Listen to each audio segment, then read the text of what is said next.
Gesture lain yang juga kelihatan dari Komdiji adalah pembentukan PP Tunas. Ya. Mulai mengambil batasan mengenai Ya. usia anak mengakses internet. Ya, jadi yang kita batasi sebetulnya bukan sudut-sudut ataupun segi-segi yang bisa mendorong anak menjadi kreatif dan inovatif ya dengan penggunaan sosial media. Tapi kita membatasi dia, melindungi anak-anak ini dari konten-konten negatif dan juga dari kejahatan-kejahatan di dunia siber. Melindungi anak dari dunia digital itu bukan sekedar proteksi biasa. Kita melindungi peradaban. Mengenai perjanjian Indonesia dengan Amerika yang ditandatangani oleh kedua presiden Indonesia dan Amerika. Benarkah memang di sana ada transfer data dari masyarakat Indonesia atau ini sebenarnya hanya transfer data untuk perdagangan saja? Apakah negara tutup mata dalam soal itu? Saya kira kita menyalahi konstitusi kalau kita biarkan. Jadi apa yang dilakukan oleh pemerintah ini adalah menjalankan amanat itu untuk perlindungan warga negara di ruang digital, gitu loh. Saya kan udah katakan tadi kan, secara fisik aja kita dilindungi, apalagi kita masuk ruang digital. Semua data pribadi kita itu adalah ekstensi dari eksistensi fisik kita, ada di ruang digital itu, dan karena itu juga harus dilindungi. Kita ini arah kedaulatan digital itu sebenarnya mau menuju kemana gitu ya. Kalau kita ngelihat nih kan ada dua arah yang kelihatan jelas nih ya. Satu arah Amerika yang sangat liberal, di mana platform-platform sosial media dan sebagainya ada di sana. Yang satu arahnya Cina, yang semuanya serba terkontrol. Kita nih arahnya ngambil yang mana nih sebenarnya Indonesia?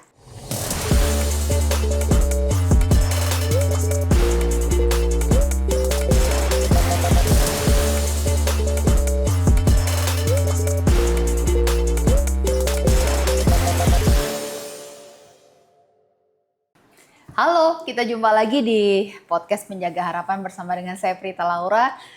Belakangan ini ada begitu banyak keramaian di media sosial, juga di pemberitaan mengenai berbagai kebijakan mengenai digital di Indonesia, juga kemudian perjanjian Indonesia dengan Amerika Serikat, dan kemudian ada juga Ibu Menkom Digi yang datang ke Meta, begitu ya. Mulai timbul kekhawatiran, wah ini benar-benar pemerintah mau membatasi akses komunikasi digital kita, wah macam-macam.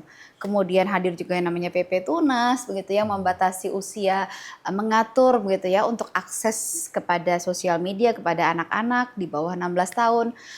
Semuanya ini bikin, kalau kita baca di sosial media bikin bingung. Tapi sekarang mari kita bikin jelas. Kita bikin jelas karena hari ini kita sudah kedatangan seorang yang bisa menjawab semuanya, Pak Wamenkom Digi, Mas Nezar Patria, senior saya dulu sebagai jurnalis, dan sekarang kita ngobrol-ngobrol. Thank you ya, Mas Nezar sudah hadir di sini ya Mas ya. Sama-sama Mbak Brita. Gimana, sehat? Sehat-sehat. Dari pagi udah sampai malam nih. Kita ini. Setengah 9 malam ya, syuting ya. Oh iya. Tapi Mas Nezar masih terus hadir di sini untuk memberi jelas kepada kita. Oh iya, sesuai dengan nama podcast kita, Menjaga Harapan. Thank you Mas Nezar sekali lagi. Kita langsung aja ya, kita langsung kepada suatu hal yang ramai sekali diperbincangkan mengenai perjanjian Indonesia dengan Amerika. Yang ditandatangani oleh kedua presiden Indonesia dan Amerika. Benarkah memang di sana ada transfer data dari masyarakat Indonesia atau ini sebenarnya hanya transfer data untuk perdagangan saja atau untuk kepentingan bisnis saja? Sebenarnya bagaimana sih jelasnya? Ya, Mbak Prita. Jadi saya kira yang terakhir itu yang lebih tepat ya. Jadi tidak ada data kependudukan Indonesia yang kita transfer ke Amerika. Di dalam artikel itu tidak ada kewajiban itu. Jadi sebetulnya data-data kita yang ada di platform media sosial yang dimiliki oleh perusahaan-perusahaan Amerika itu, tech giants yang kita tahu, itu semua mereka sudah punya sebetulnya data-data ketika data-data kita ya, data-data user dari Indonesia ketika kita mendaftar atau kita membuka akun di platform media sosial itu. Dan itu secara tanpa sadar memang kita berikan karena kita menjadi bagian dari akun tersebut. Betul. Dan negara tidak ikut campur memang di situ ya. Negara tidak ikut campur di situ. Jadi saya kira artikel itu hanya memberikan semacam sandaran untuk kita bisa sebut sebagai legal framework-nya gitu ya. Legal framework bahwa penggunaan data itu oleh tech giant di Amerika itu ya menjadi valid lah gitu, menjadi legit gitu ya. Hanya di sebatas itu, tapi kita nggak pernah akan mentransfer data-data yang kita miliki ya, data penduduk Indonesia, karena kita tahu itu sangat sensitif dan di tengah era disrupsi teknologi digital saat ini, data sangat penting. Gitu ya. Data saya kira menjadi unit terkecil yang dipertarungkan pada hari-hari ini, dan semua platform-platform media sosial itu yang diburu adalah data, gitu. Kan ada gium ya, data is a new oil sekarang ini. Jadi makanya ada disebut dengan data mining, gitu ya, penambangan data, gitu kan? Karena data itu seperti minyak dulu ya, diburu perang segala macam itu. Nah, di tengah platformisasi yang terjadi pada saat ini, data menjadi sangat strategis, data menjadi sangat penting. Nah, pemerintah menyadari hal ini, makanya kita tetap kukuh, kita tetap teguh dalam soal kedaulatan data ini. Jadi kita tidak akan menjadikan data ini sebagai satu alat transaksi atau mau kita trade off dengan hal-hal yang lain, karena ini termasuk dalam kedaulatan data. Gitu. Jadi clear ya, ini hanya untuk kepentingan perdagangan. Jadi data yang diberikan lebih kepada data-data apa? Laku bisnis kah atau apa sebenarnya, supaya kita lebih jelas lagi begitu, Mas? Saya kira dengan perjanjian itu kita juga bisa menegaskan bahwa transfer data itu harus comply dengan regulasi yang kita miliki. Kita kan punya misalnya Undang-Undang ITE, kita punya terus Undang-Undang Perlindungan Data Pribadi atau Undang-Undang PDP. Dan di dalam Undang-Undang PDP itu sudah jelas disebutkan transfer data itu boleh dilakukan gitu ya, sepanjang platform itu bisa memenuhi atau comply dalam soal data protection gitu, personal data protection. Nah, kalau dia nggak comply, kita nggak bisa. Jadi saya kira dengan perjanjian itu kita juga bisa menegaskan regulasi yang kita punya. Jadi gitu. pagar-pagar kita tetap adalah hukum-hukum nasional Indonesia. Betul. Karena kita sadar betul ya soal data ini nih, Mbak Prita ya. Data ini sekarang di dalam lanskap digitalisasi ya. Data itu terutama data pribadi. Data pribadi itu berarti dia adalah extension dari fisik kita. Karena di dalam data pribadi itu dimuat apa? Misalnya satu soal data katakanlah aktivitas kita, terus kemudian identitas kita, ya kan, dari yang namanya jenis kelamin, tempat tanggal lahir dan lain sebagainya itu ya. Terus ada data kesehatan kita, terus ada data aktivitas bisnis kita, ya kan. Lalu ada data perjalanan kita, lalu ada data interaksi sosial kita dan lain sebagainya. Dan semua itu di zaman lanskap digital seperti sekarang itu bagian harus kita proteksi, karena kalau kita di dalam dunia fisik gitu ya, yang namanya eksistensi individu itu aja kita protect gitu ya. Nah, ini data adalah cerminan dari itu, karena dia juga harus diprotek. Jadi pemerintah punya komitmen menjaga hal tersebut. Namun ketika kemudian warga negara mendaftar dalam satu platform sosial media, kita harus punya awareness juga di situ bahwa pada saat itu sebenarnya kita sedang menyerahkan data kepada platform-platform sosial media tersebut, gitu ya. Baik. Nah, kalau bicara soal impact-nya gitu ya, sebenarnya apa sih impact dari perjanjian kedua presiden ini, Presiden Indonesia dan juga Presiden Amerika Serikat untuk penyerahan data? Impact-nya apa? Apakah akan berimpact kepada seluruh masyarakat Indonesia atau hanya berimpact kepada transaksi bisnis saja sebenarnya? Karena ini kan frame-nya perdagangan ya, jadi yang saling timbal balik gitu ya. Jadi ini lebih pada konteks bisnis, saya lihat gitu ya. Lebih pada konteks bisnis. Dan sebetulnya yang kita menangkan kan juga lumayan banyak ya, ada 1.800 item gitu ya yang disecure oleh pemerintah Indonesia ketika negosiasi, dan saya kira ini impact-nya jauh lebih besar karena dengan demikian kita menyelamatkan sejumlah lapangan kerja yang berkualitas gitu dan juga menjaga ekosistem di dalam negeri sendiri, ekosistem bisnis sehingga tidak terganggu oleh yang namanya tarif, yang namanya segala macam perjanjian yang sudah dibuat itu.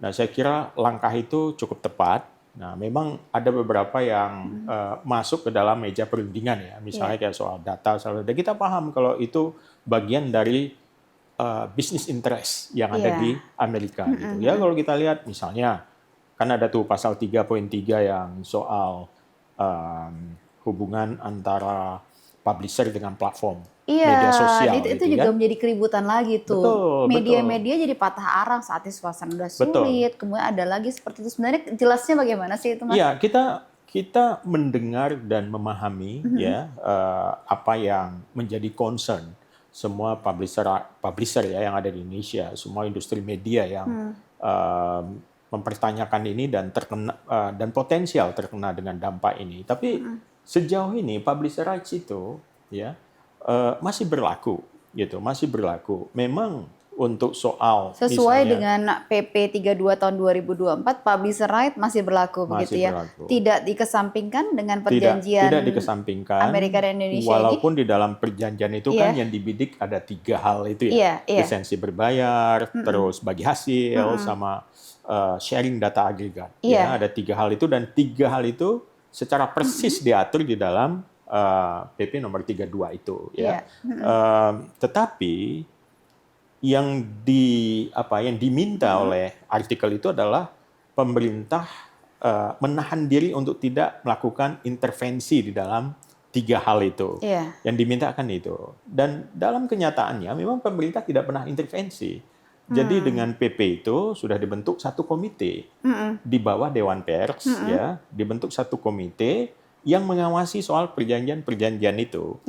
Nah, jadi ini sebetulnya udah masuk area business to business gitu, business to business. Namun demikian kita tahu bahwa platform ini kan begitu kuat ya, sehingga hubungan business to business itu nggak equal sebetulnya. Jadi hubungannya adalah asimetrik. Nah, karena itu PP ini tetap relevan dan penting dan merangka apa?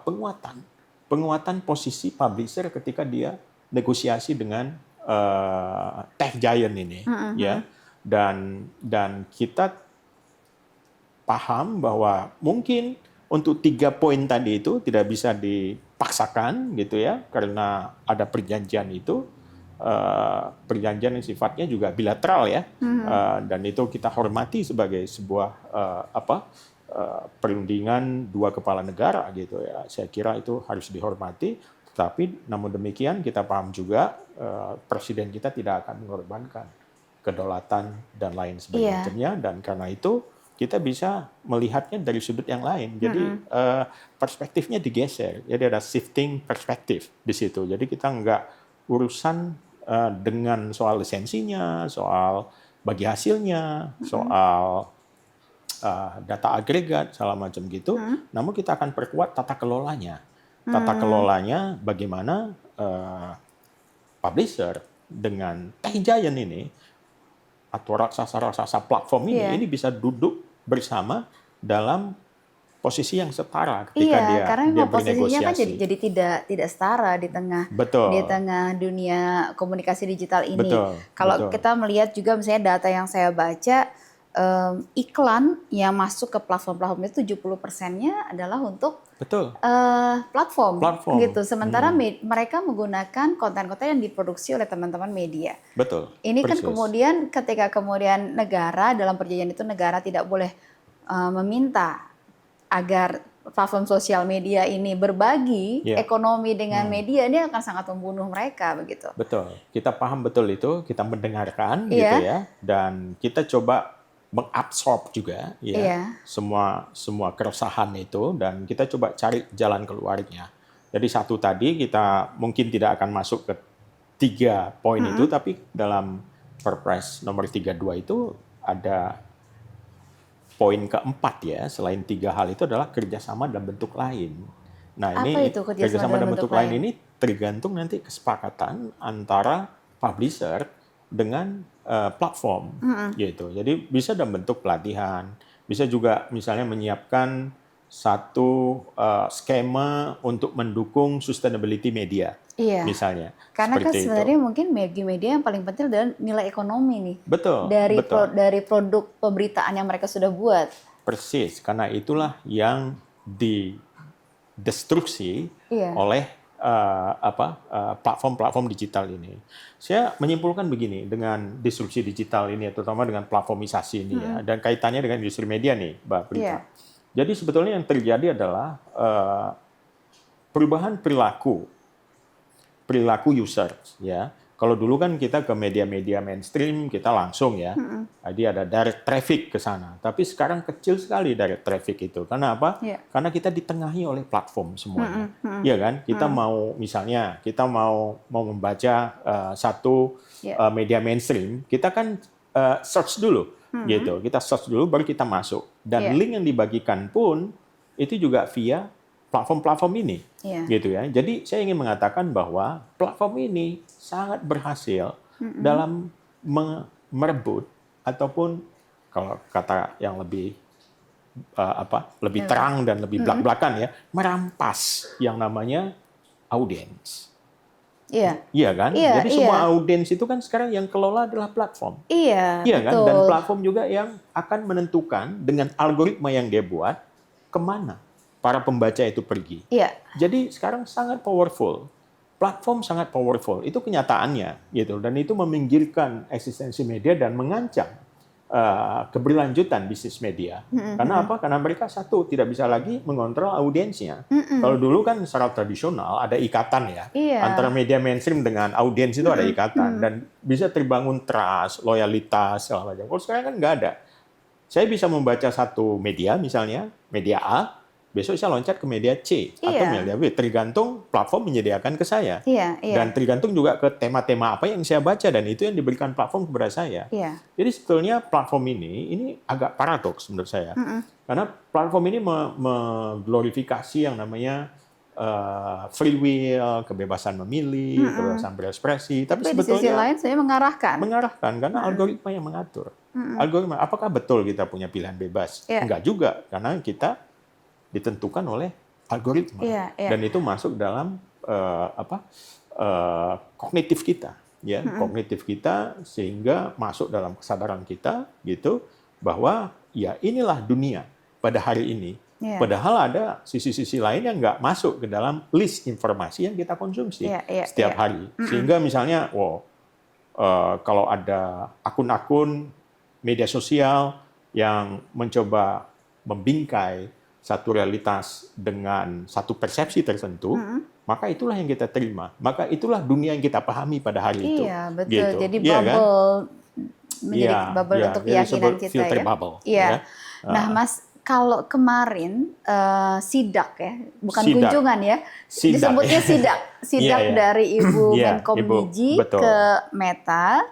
Ini apakah juga ada hubungannya dengan ini? Kalau yang saya baca kan lebih arahnya kepada disinformasi ya. Karena datang ke kantor Meta nih, karena pemerintah tuh menganggap bahwa respon Meta terhadap laporan konten yang ilegal itu rendah sekali, hanya 28,47%. Kan itu artinya 70% lebih laporannya nih tidak didengar dan tidak ditangani, begitu kan? Ini laporannya mengenai apa saja yang bisa dilakukan oleh Komdigi? Pada umumnya itu soal disinformasi. Disinformasi, hoax gitu ya.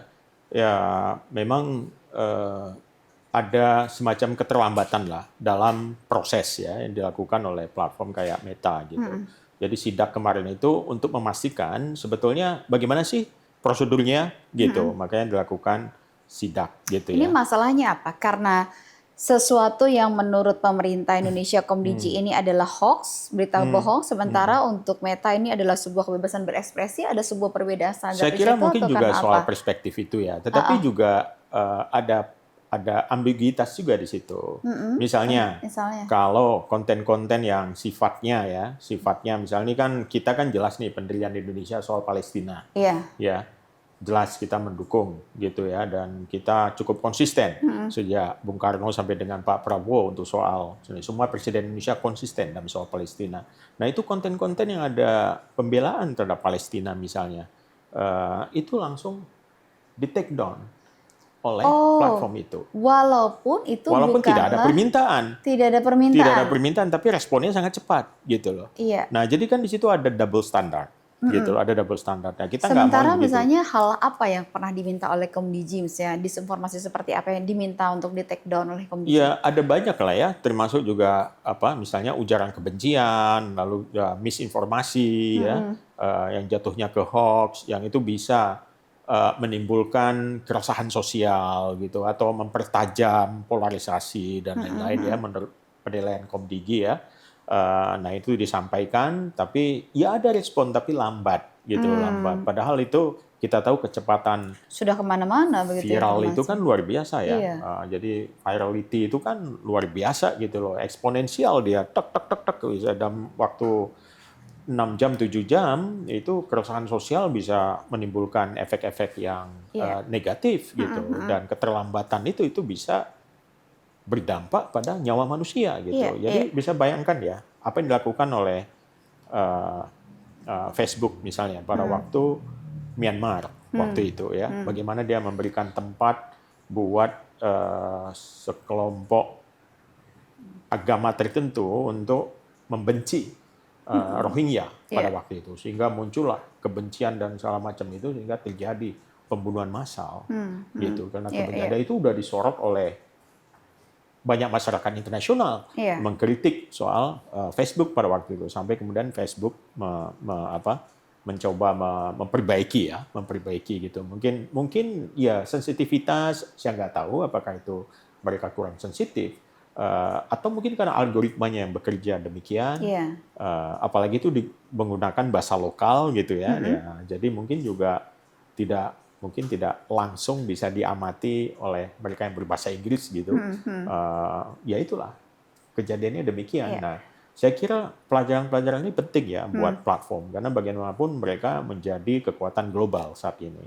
Jadi kekuatan yang besar itu memuat tanggung jawab yang besar juga. Nah itulah dia ya. Kalau dipikir-pikir dengan tingginya pengguna internet di Indonesia, mungkin kita nih customer Meta salah satu yang terbesar di dunia, Indonesia ini. Iya, masuk kalau nggak salah kita ada di top 4 atau top 4 dari customer Meta, dan pasti generate income yang juga sangat luar biasa dengan besarnya customer yang seperti itu.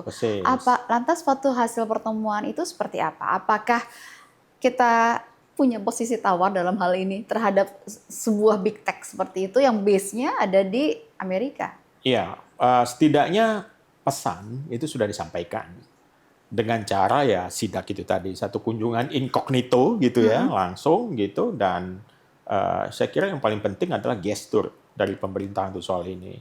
Melakukan sidak kan berarti ada sense of urgency yang cukup besar, dan kira-kira ini tidak direspon dengan proper kan gitu. Ada perubahan yang sudah terjadi di Meta dalam proses dari sidak itu? Kita masih mengamati gitu ya, kita masih mengamati. Tapi saya berharap semua tech giant ini bisa berkolaborasi dengan baik. Dan pada umumnya saya kira banyak dari tech giant ini juga comply dengan regulasi-regulasi yang ada dan mencoba untuk memenuhi gitu. Ya mungkin 1-2 harus adjust dulu karena dia harus lapor dulu ke atas segala macam. Tapi kan kita nggak bisa menunggu gitu. Karena mereka beroperasi di sini, semestinya lah mereka punya rantai pengambil keputusan yang juga cepat. Gitu, untuk konteks Indonesia, come on, kita itu pengguna internet kita itu 230-an juta sekarang, ya kan? Nah, jadi ya ini pasar yang cukup besar gitu. Kalau di Asia Tenggara kita ini kurang lebih marketnya buat tech giant itu kurang lebih sekitar 30% atau 40% dari total traffic yang itu untuk seluruh Asia Tenggara. Indonesia menyumbang sekitar 40% dari total traffic yang ada. What a big money ya, yang mereka generate dari apa yang kita konsumsi setiap hari. Ya, penduduk ASEAN semuanya kan kurang lebih hampir 700 juta. Gitu. Jadi saya kira ya kita cukup besar dan kita adalah pasar yang sangat potensial. Tetapi kok kita nggak nggak dilihat. Tapi hak-hak kita kok diabaikan. Iya. Gitu. Ini kan nggak fair. Jadi kita gitu. jadi sasaran pasar saja begitu, dieksploitasi saja Betul, terus begitu. Betul. Baik, ini nih gesture lain yang juga kelihatan dari Komdiji adalah pembentukan PP Tunas. Ya. Mulai mengambil batasan mengenai Ya. usia anak mengakses internet. Ya. Ini juga sudah dilakukan oleh Australia juga ya. India juga saya dengar juga melakukan hal tersebut begitu ya. Nah, namun di sini menimbulkan lagi-lagi berbagai spekulasi. Karena dianggap usia di bawah 16 tahun ini kan anak-anak SMP udah mulai main sosial media. Gitu ya. Gimana kita bergaul dong kalau begitu. Nah, tolong lagi-lagi diberikan jelas begitu. Bagaimana sebenarnya dengan PP Tunas ini, tujuannya, mekanismenya seperti apa? Silakan Mas. Ya, jadi memang diambil batasan 16 tahun ya. 16 tahun adalah batas usia di mana seorang anak itu kalau mau dia ada akun, dia harus diawasi oleh orang tuanya. Gitu, atas persetujuan orang tuanya gitu. Nah, untuk yang di bawah itu misalnya 13 jadi gitu. hak atas persetujuan. Jadi namanya kalau sekarang kan anak-anak sekarang kan punya akun-akun shadow. Gitu ya.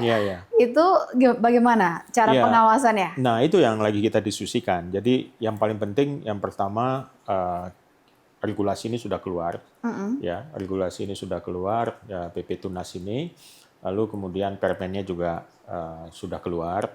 Nah, baru saja hari ini kita coba koordinasi dengan sejumlah kementerian, ya ada kesepakatan bersama dari Kementerian Pendidikan Dasar dan Menengah, Kementerian Perlindungan Perempuan dan Anak, lalu ada Kementerian Dalam Negeri, Kementerian Agama, sama Dukbangga. Ya, jadi kementerian-kementerian ini sepakat gitu untuk mendukung yang namanya PP Tunas ini dan turunannya juga ada gitu. Nah, ini artinya apa? Konsolidasi di tingkat birokrasi untuk menegakkan aturan ini sudah dimulai. Nah, lalu tahap berikutnya adalah berbicara dengan platform, dengan tech giant ini, karena begini, selalu ada retorika bahwa itu kan urusan orang tua untuk mengawasi anaknya. Betul. Tapi kan platform tidak apa ya, artinya tidak bisa membedakan ya, tidak bisa membedakan. Dan artian tidak bisa membedakan anak-anak masuk segala macam itu dengan mengelabui usianya bisa, gitu. Nah, itu kan orang tua nggak bisa sepenuhnya mengawasi ya. Jadi misalnya dari jam dari subuh sampai tengah malam orang tua mungkin bisa menyita HP-nya apa segala macam gitu. Tapi kan juga ada kebutuhan-kebutuhan anak yang mau dipakai untuk pendidikan misalnya. Itu dia. Seringkali pendidikan butuh sosial media, interaksi anak dengan orang tua, para TKI yang ada di berbagai negara menggunakan Facebook. Contohnya begini kan bagaimana? Jadi yang kita batasi sebetulnya bukan sudut-sudut ataupun segi-segi yang bisa mendorong anak menjadi kreatif dan inovatif ya dengan penggunaan sosial media. Tapi kita membatasi dia, melindungi anak-anak ini dari konten-konten negatif dan juga dari kejahatan-kejahatan di dunia siber. Jadi semangatnya itu. Nah, jadi kalau untuk akun-akun keaktifan mereka di akun-akun yang kontennya soal pendidikan gitu ya. Itu atas persetujuan orang tua itu bisa gitu, dan atau orang tuanya yang kemudian mendaftarkan dan lain sebagainya. Jadi itu masih bisa diakses dengan pengawasan orang tua. Tapi poinnya kita nggak bisa menyerahkan itu kepada orang tua saja atau katakanlah negara disuruh mengawasi itu. Kita kan nggak mungkin mengawasi sampai ke ruang tidur anak. Coba dibayangkan kalau setelah dilarang gitu malam-malam anak-anaknya mendaftar sendiri.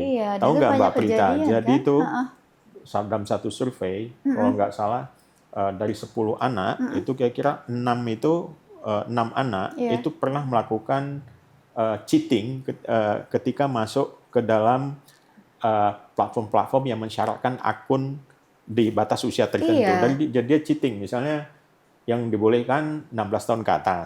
Terus dia waktu mendaftar dia bilang dia 16 tahun. Gitu. Padahal dia umurnya nah, itu kan nggak mungkin kita lakukan satu sisi ya. Jadi platform juga harus aktif memberikan solusi teknologi untuk itu. Nah, jadi kan ada beberapa pendekatan soal ini, ada age verification, ada namanya age inference juga gitu. Jadi ada sejumlah platform yang mengambil inisiatif juga memberikan solusi teknologi, dan kita memberikan apresiasi yang tinggi atas inisiatif-inisiatif itu. Jadi bukan nggak ada sejumlah platform, bahkan di tech giant yang sangat besar, mereka mencoba comply dengan itu. Dia coba buat satu yang mereka sebut sebagai age inference. Age inference ini berupa algoritma ya yang bisa membatasi atau bisa menemukan pola si pemakai, si user. Jadi kalau anak-anak biasanya kan mereka udah tahu konten-konten apa aja yang dilihat. Nah, mereka mungkin nanti akan membuat satu algoritma untuk bisa melakukan deteksi dan membaca pattern. Nah, jadi kalau jadi membatasi yang berbahaya itu masuk ke dalam algoritmanya. Satu itu, kedua dia juga coba mengidentifikasikan si akun ini. Jadi kalau ini akun anak-anak, dia lihat konten-kontennya apa. Nah, kalau ada anomali di situ, tiba-tiba dia lihat konten-konten yang harusnya usia dewasa gitu, dia langsung akan blok. Jadi gitu. itu teknologi yang bisa dilakukan solusi teknologi yang dibuat oleh tech giant. Nah, kita ingin itu. Jadi jangan diserahkan atau dilemparkan itu kepada user. Kalian dong yang ngatur. Kami kan bebas menyediakan segala macam. Kan nggak boleh begitu, karena dia punya power yang begitu besar pada hari ini. Jadi nggak boleh dong begitu. Makanya di Perancis, pemerintah Perancis ya, saya ingat itu kemarin saya ikut AI Action Summit di India ya, di India, dan Macron itu Perdana Menteri Prancis waktu itu dia pidato, dia mendukung penuh bagaimana pembatasan usia atau online child protection. Dia mendukung penuh. Dia bilang melindungi anak dari dunia digital itu bukan sekedar proteksi biasa, kita melindungi peradaban. Itu dia bilang itu. Memang banyak ya Mas ya yang setuju dengan hadir ya PP Tunas ini, karena banyak juga orang tua yang kewalahan mengatur anaknya dalam hal ini. Cuman yang menjadi perdebatan berikutnya juga adalah apakah ini realistis apa enggak ya? Ini doable enggak begitu ya? Kalau pembelajaran dari negara-negara yang sudah melakukan pembatasan anak ini, apa yang akan dirancang oleh Komdigi untuk membuat regulasi ini benar-benar doable di Indonesia? Ya, saya kira dibutuhkan satu kolaborasi regional dan juga global juga dari semua negara yang concern tentang soal ini. Jadi saya kira intervensi negara dalam soal ini valid. Ya, kita ingin melindungi generasi muda kita. Kita melindungi aset yang paling mahal dari bangsa kita, ya kan, anak-anak kita. Apakah kita biarkan, gitu ya, mereka menjadi sasaran, mereka menjadi konsumen semua konten-konten negatif yang merusak kognitif mereka, yang merusak apa yang kita sebut sebagai digital wellness, gitu ya. Ada yang sampai stres, ada yang sampai kecanduan, ada yang sampai terganggu karena cyberbullying, ada yang sampai bunuh diri, gara-gara itu pelecehan seksual, perdagangan anak, dan lain semacamnya gitu ya. Apakah kita biarkan?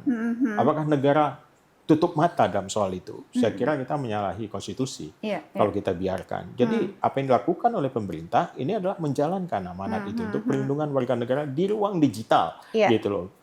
Saya kan udah katakan tadi kan, secara fisik aja kita dilindungi, apalagi kita masuk ruang digital. Semua data pribadi kita itu adalah ekstensi dari eksistensi fisik kita, ada di ruang digital itu, dan karena itu juga harus dilindungi. Gitu.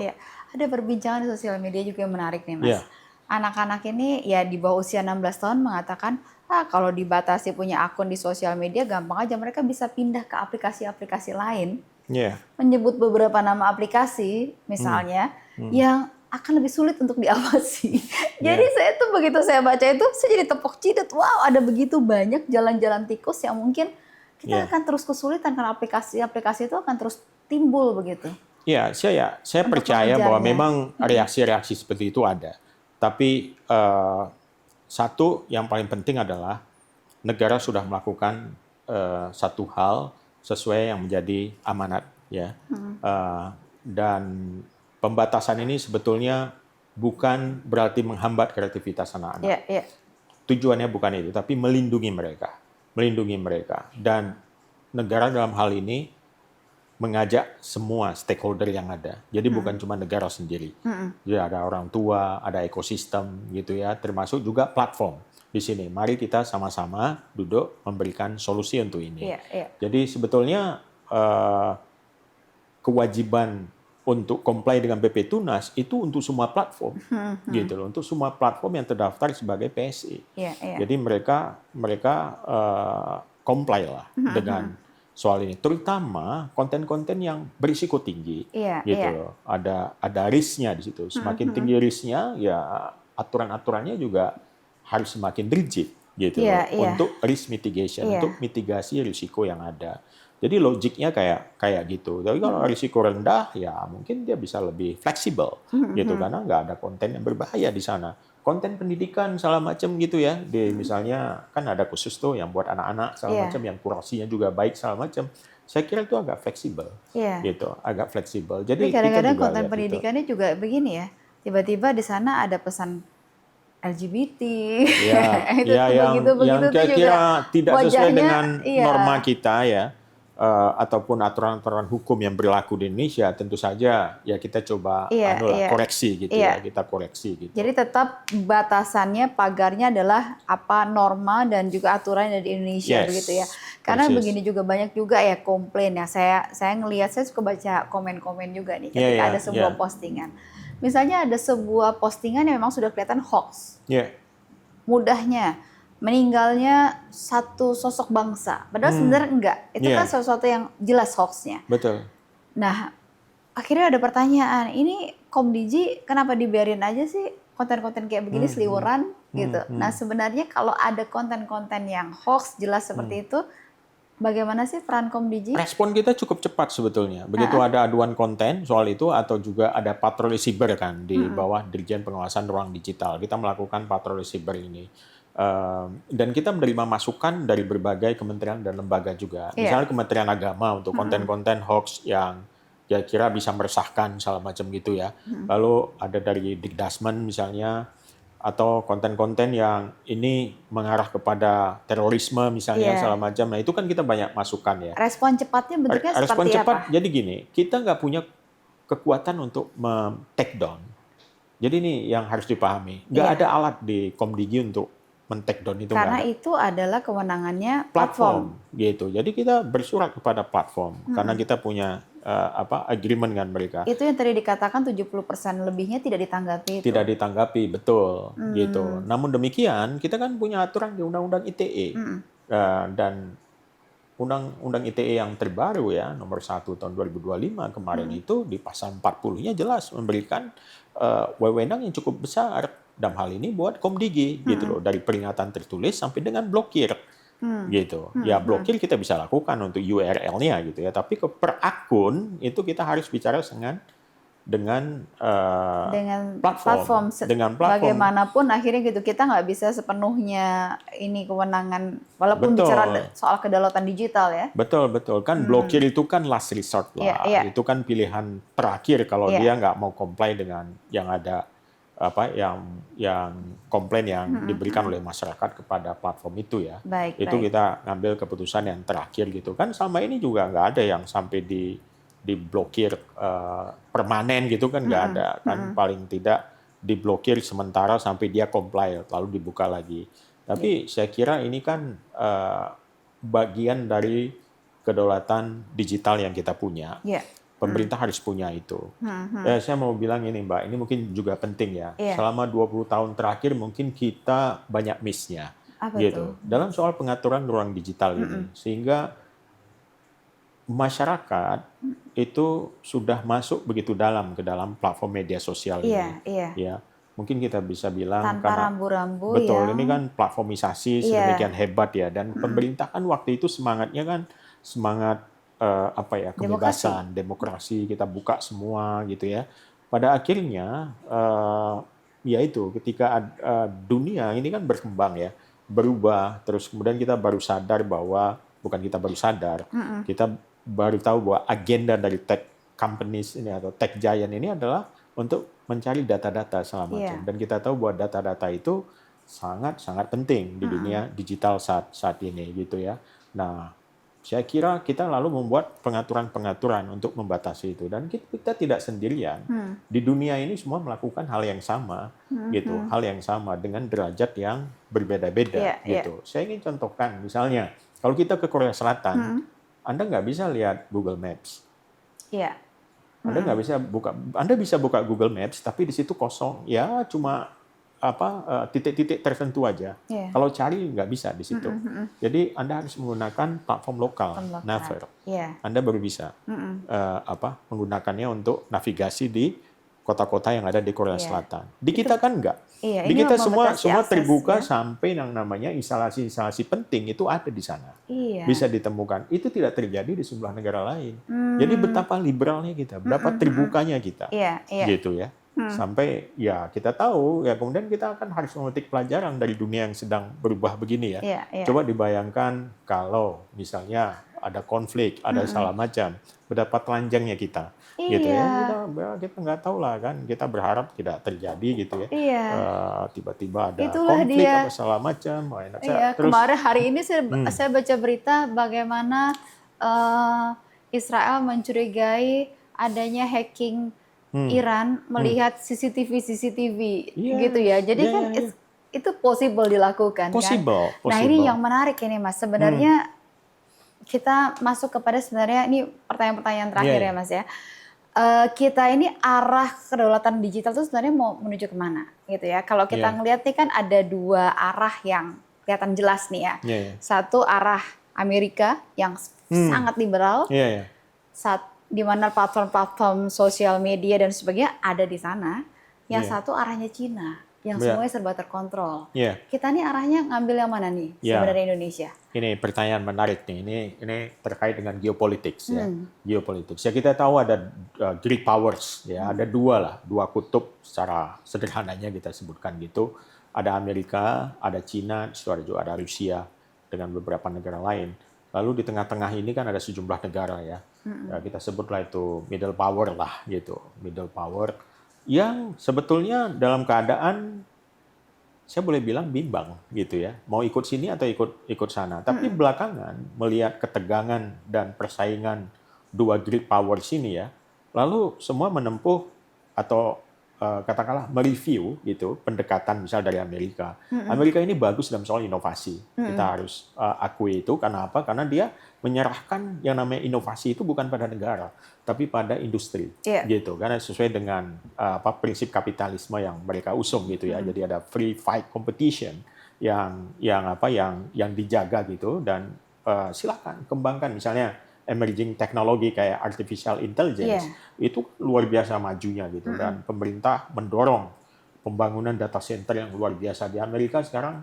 Saya kira negara yang terbesar yang punya data center dari 12.800 data center di dunia, 5.700-nya ada di Amerika, gitu. Nah lalu kemudian di sisi yang lain kita lihat ada kemajuan teknologi yang luar biasa juga di emerging teknologi ini, soal deep tech kayak artificial intelligence, yaitu Cina, Cina. Tetapi yang kembangkan bukan swasta, tapi negara mempromosikan, dia juga mendelegasikan sebagian powernya kepada perusahaan-perusahaan yang juga itu milik negara, gitu ya, untuk mengembangkan ini. Jadi kita bisa bilang di satu sisi ini dikendalikan oleh industri inovasi ini, yang kelihatannya kurang peduli juga dengan soal-soal etik segala macam gitu. Sementara di sisi yang lain, negara berperan sangat besar di Cina untuk mengembangkan ini.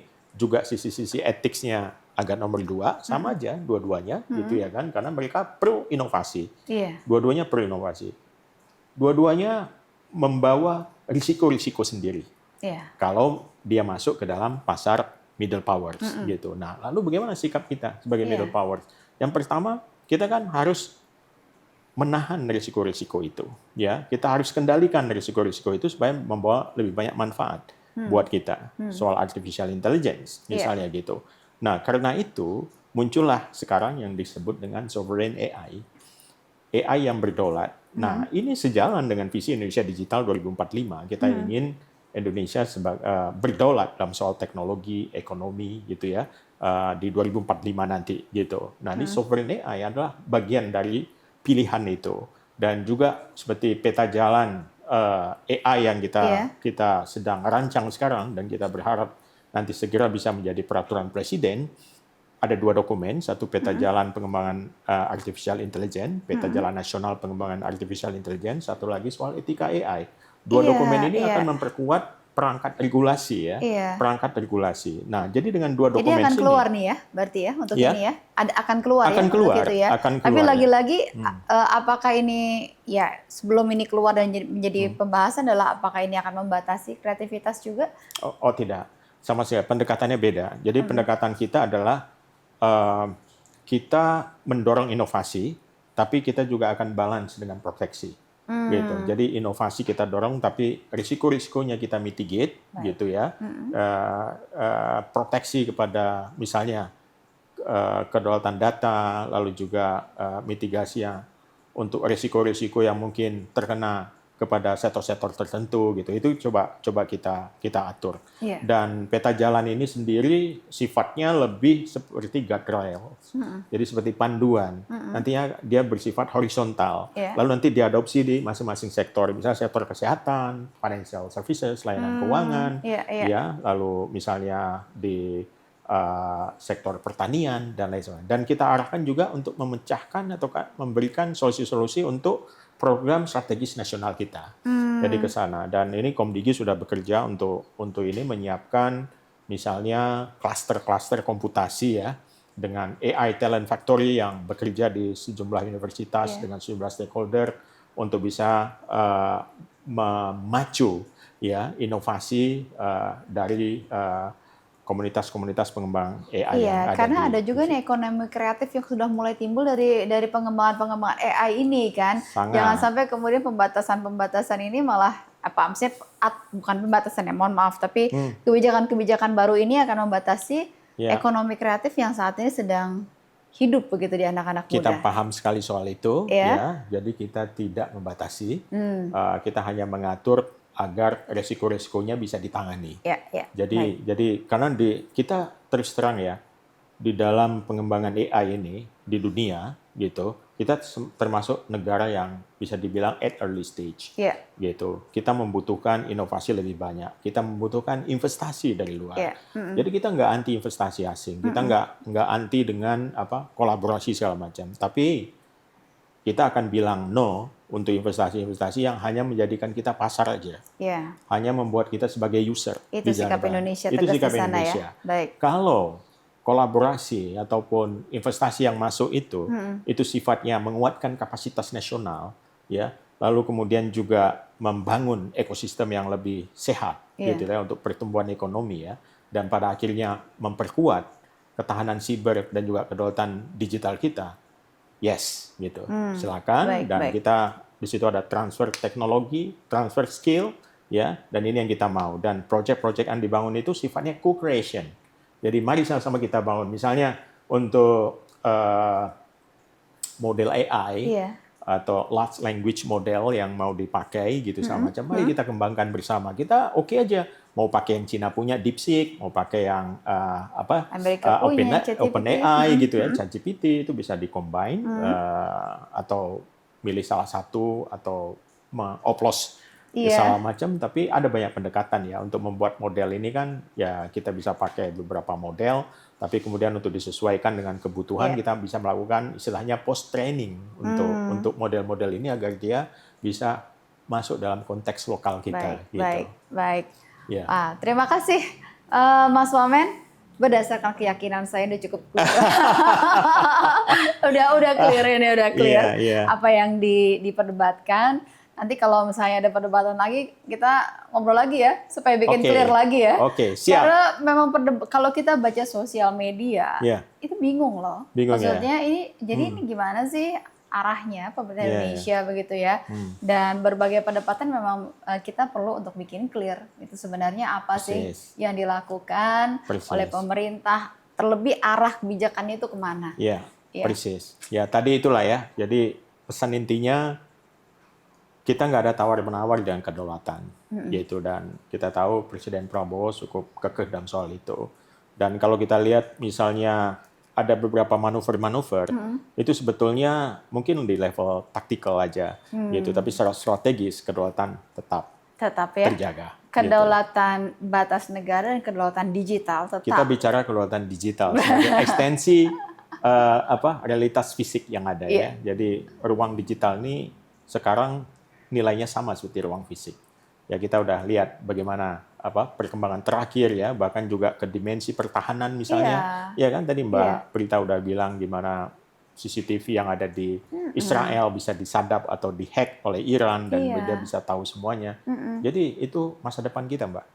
Itu masa depan kita semua juga. Itu. Jadi mari kita jaga sama-sama ruang digital yang aman, produktif dan bermakna buat Indonesia. Terima kasih loh, Mas Wamen sudah bikin jelas di Penjaga Harapan nih. Kita masih punya harapan. Selalu. Jangan putus harapan. Jangan putus harapan. Putus cinta boleh. Putus cinta terus berharap lagi setelah itu ya. Berharap lagi. Makasih ya Mas Wamen ya. Sama-sama.